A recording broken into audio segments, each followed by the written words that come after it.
Sa labanang ito, wala akong ibang gagamitin kundi ang aking pluma at tubela bilang sandata. Aking isusulat habang binubuhos ang aking kaalaman at pagmamahal sa bayan. Dumanas ang aking mga kababayan ng pangapi, kamatayan, paghihirap at pagdurusa sa mga kaliwalian at kasamaan ng pamahalaan at simbahan. Hindi ako papayag na ang aking bayang sinilangan ay inalipusta ng mga dayuhan. Diyos ko, narito na pala kayo. Magandang araw sa inyong lahat. Salamat sa inyong pagdating. Hay naku, Tiago. Diyos ko, nasaan ka na? Jesus, Maria Jose. Maghintay lamang kayo mga bulagsak. Nakakainis. Ilang taon na ako nagserbisyo sa bayan ng San Diego.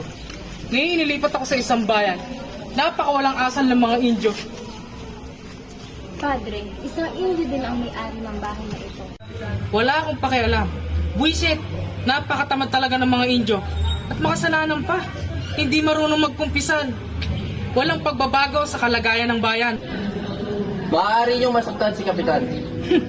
Matagal na nang pinagpalagay ni Tiago na siya ay hindi isang Indio. Inuulit ko, wala nang makakatalo sa kamangmangan ng mga Indio. Eh Padre, ang sakit mo naman magsalita. Parang hindi mo matalik na kaibigan si Kapitan Tiago.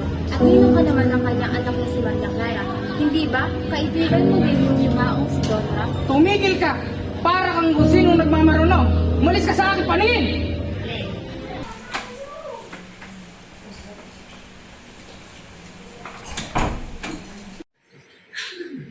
Magandang gabi mga padre. Ganoon din mga ginoo at binibini. Nararangal ko nga palang ipakilala sa inyo si Don Crisostomo Ibarra, anak ng kaibigang si Don Rafael Ibarra. Kararating nga lang galing ni Europa. Ako nga pala si Don Crisostomo Ibarra. Masaya ako makita kayong lahat. O sige, Crisostomo Ibarra, maiwan na kita. Iho, maupo ko muna sa akin. Ako pala si Padre Damaso, ang matalik na kaibigan ng aking yumaong ama na si Don Rafael Ibarra. Ha bata, ako nga si Padre Damaso. Pamanyan ngunit ni minsan hindi ko naging kaibigan ng iyong ama. Ikaw ba talaga ang anak ni Don Rafael Ibarra? Ako nga po, Ginoo. Maligayang pagbabalik, Don Crisostomo. Maraming salamat po sa inyo, Ginoo. Dahil sa inyong sinambit ay parang nabunutan ako ng tinik sa aking dibdib. Kapitan Tiago, halika't saluhan mo kami. Ito ka na maupo sa aking tabi. Naku, huwag kang tumindig. Ang halo-salong ito ay inihandog at pasasalamat sa ilang seryan sa iyong pagdating.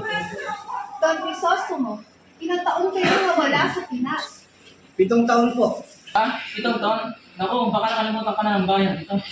Nako, baka nga ako pa ang nakalimutan ng bayan ito. Sabihin mo nga bata, bakit ka pumarito? Nais ko pong mas lalong makilala ang ating bansa at malaman kung bakit at paano namatay ang aking ama. Bata, pumarito ko sa Pilipinas upang makilala ang bayan ito. Alam naman nating lahat ng mga Indio ang nakatira sa lupaing ito. Napakaliit na bagay ang sinadya mo rito sa bayang ito. Reverencia, huwag po kayong magsalita ng ganyan. Ang bansang Pilipinas ay mayaman kagaya ng Espanya. Ha? Ganito na ba mga binata ngayon? Nagmamarunong, walang asal. Sinasagot pa ang reverensya, parang matalino magsalita. Senyores, huwag po kayong magsalita ng ganyan sa aming dati pura. Sapagkat ganyan na yan siya dati pa at hindi nagbabago. Pamanhin, ngunit kailangan ko na umalis. Aba, Ito, kararating mo lang dito at saka dadating si Maria Clara ngayong gabi. Sinundo na siya ni Isabel. Maraming salamat po sa pagtanggap niyo sa akin dito. Ngunit marami pa akong dapat asikasuhin. Bukas na bukas din ay babalik ako. Senyor Ibarra, Oh, pinyete, kayo po pala. Pinunod ko po ako. mag-ingat kayo, senyor. Maging aral sana sa inyo ang nangyari sa inyong ama. Hindi namin nalalaman po kayo tungkol sa aking ama. Maaari niyo po bang sabihin sa akin? Wala ba kayong nalalaman? Sa pagkaalam ko, namatay ang inyong ama sa loob ng bilangguan. Sa bilangguan, nakulong ang aking ama. Baka po kayo nagkakamali lamang, senyor. Hindi ako maaari magkamali. Ang inyong ama ay namatay sa bilangguan. Siya ay pinagbintangan na ere at filibustero ni Padre Damaso. Maaari niyo po bang sabihin sa akin, senyor, kung ano ang buong nangyari kung bakit nakulong ang aking ama? Noon ay mayroong isang kastilang mangmang at masama ang ugali na naging kolektor ng buwis.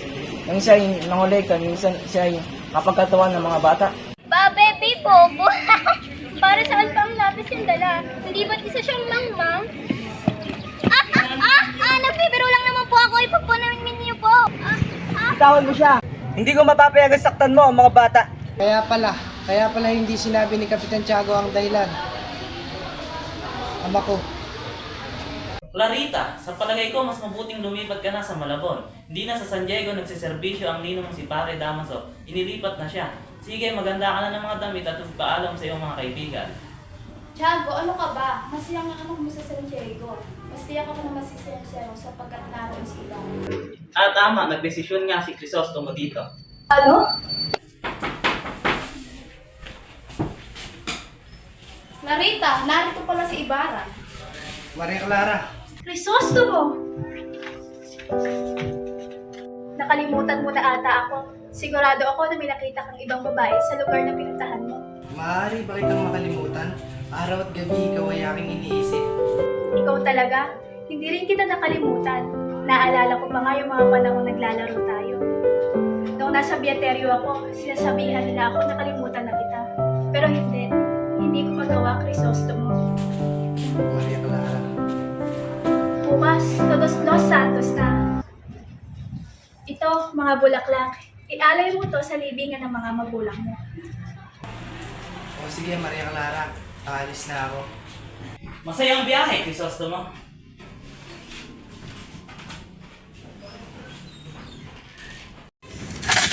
Ayoko na.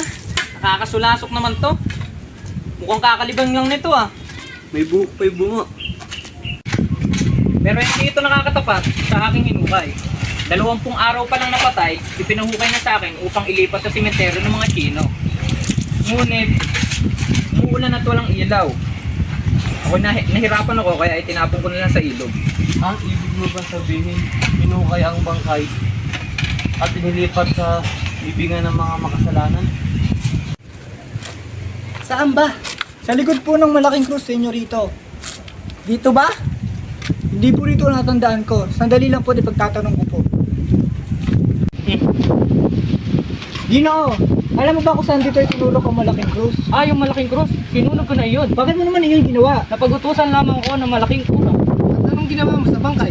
Pinalipat sa akin ng bangkay sa libingan ng mga inchik. At ginawa mo naman?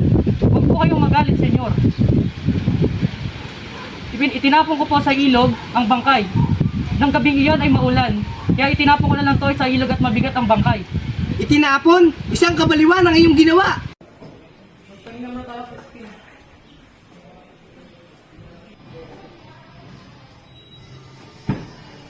Magkano ba ang kita mo ngayong buwan, kuya? 2 piso, bakit? Nais kong bayaran mo ang sinasabi nilang ninakaw ko. Sisiraan ka ba, Crispin? Di ba 32 piso lang ang binibintang nila sa'yo? At isang taong taong magtrabaho, kulang pa ng sweldo ko. Ngunit wala akong ninakaw. Wala akong ninakaw, kuya. Natatakot ako na baka malaman ko ng inay. Tahan na, Crispin. Hindi naman maniniwala sa iyo si inay. Tahan na. Basilio, may multa kang 2 real dahil sa hindi tamang pagpapatugtog ng kampana. At ikaw, Crispin, hindi ka maaaring nguyang at di mo sinasabi ang iyong ninakaw. Ngunit wala po talaga akong ninakaw. Magsisinungaling ka ba? Crispin! Matagal na po namin hindi nakita ang aming inay. Pagbigyan niyo na po. Kuya! Maawa po kayo, wasitak ka na lang, kuya.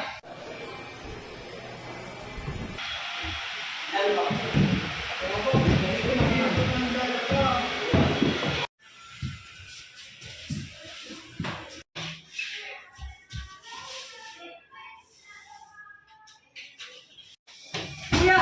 Tulungan mo ako! Papatay nila ako!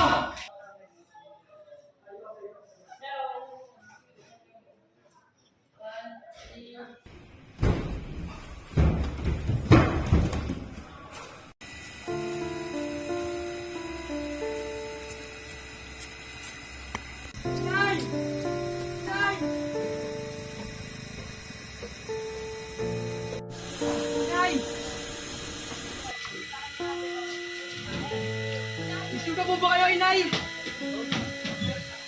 Basilio, anong nangyari sa'yo? Bakit ka umiiyak? Bakit ka sugatan? Tumakas po ako sa kumbento, inay. Takot na po ako.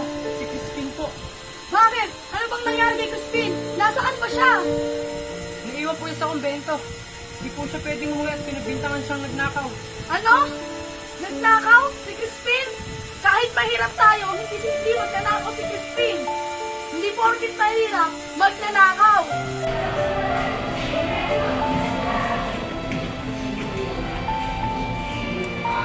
Ale, para saan ang mga yan?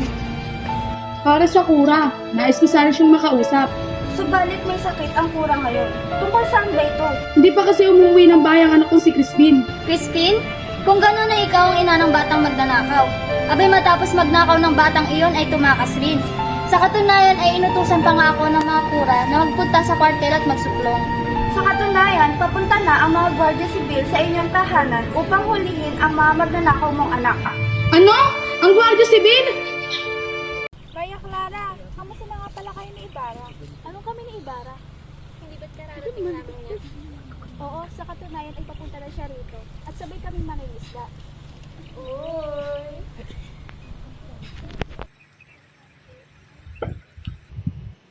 Oh, nandito ka na pala, Crisostomo. Maaari na ba tayong umalis, mahal ko?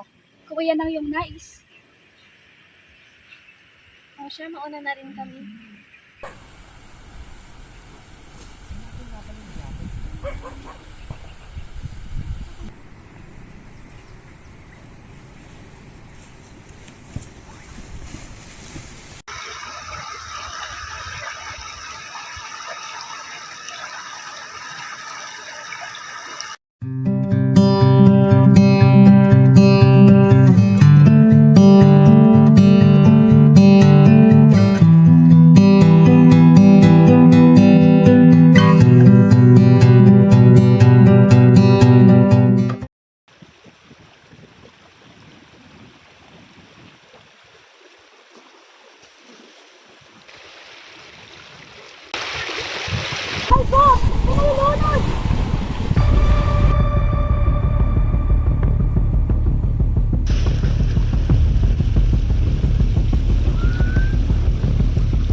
Mahal ko, nagustuhan mo ba ang pagkakagawa ng itinayo kong paaralan? Siyempre naman, mahal ko.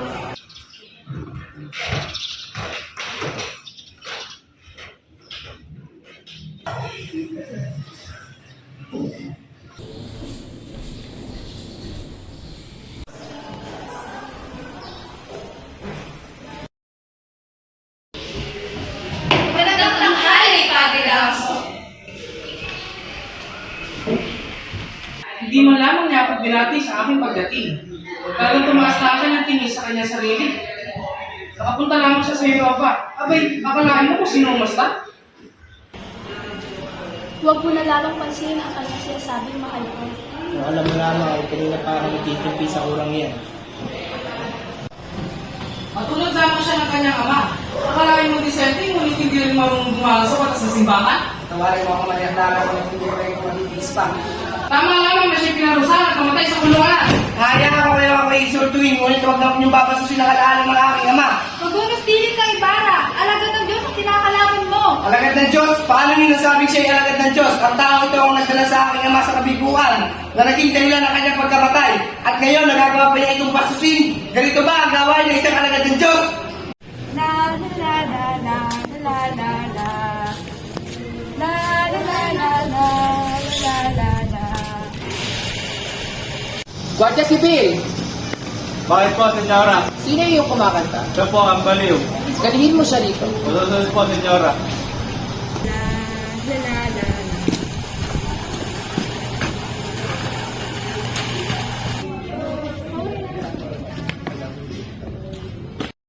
Hoy, baliw, umawit ka. La la la la la la la la la la la la. Magaling. Hoy, baliw. Baliw? Sinong baliw? Baliw? Sumayaw ka. Sumayaw? Gayahin mo ko.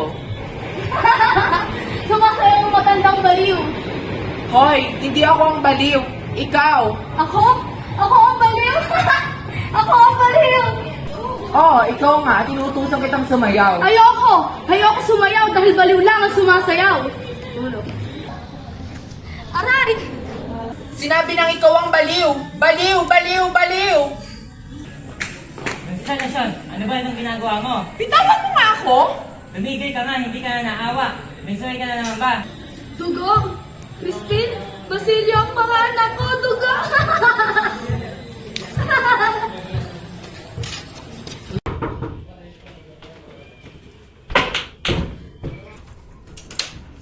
Doña Victorina, kayo pala. Tuloy po kayo. Magandang araw, Kapitan Tiago.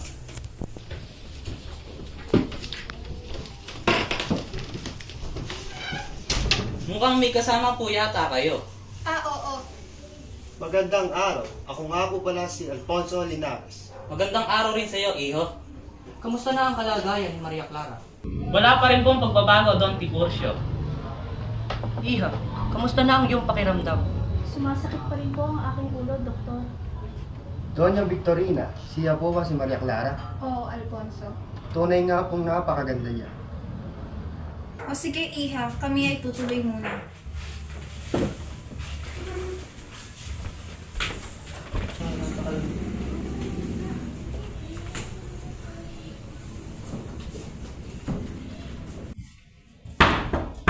Tao po. Oh, Elias! Senyor, iligtas po ninyo ang inyong sarili. Mulis na kayo sa lugar na ito. Ano? Anong ibig mong sabihin? May pag-alsa pong magaganap at kayo palalabasing nagpasimuno nito. Ngunit sino? Hindi ko po alam kung sino ang nagpasimuno nito, senyor. Sino yan? Ako ang alagad ng batas. Bakit po? Arestado ka, sumama ka sa amin.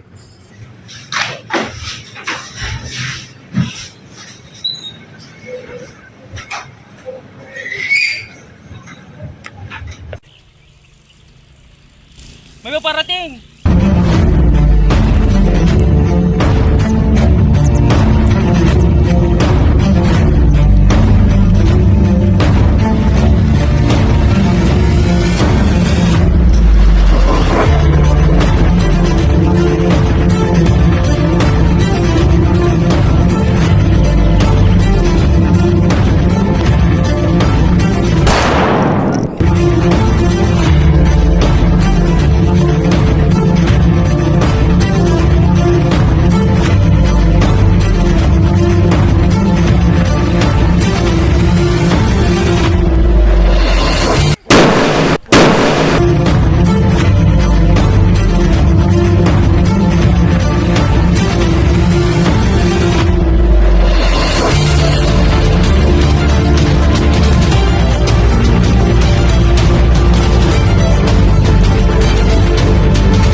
Inay, Sino ka? ako to ang anak niya si Basilio. Anak? Hindi kita anak! Wala akong anak! Inay, huwag kayong matakot sa akin. Basilio? Opo, Inay. Ako nga po. Anak ko! Inay! Ba't niyo po ako iniwan?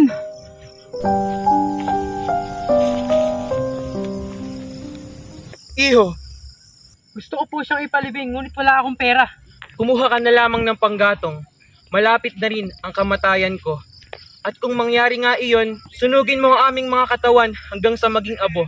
Pagkatapos, maghukay ka at may makikita ang kayamanan.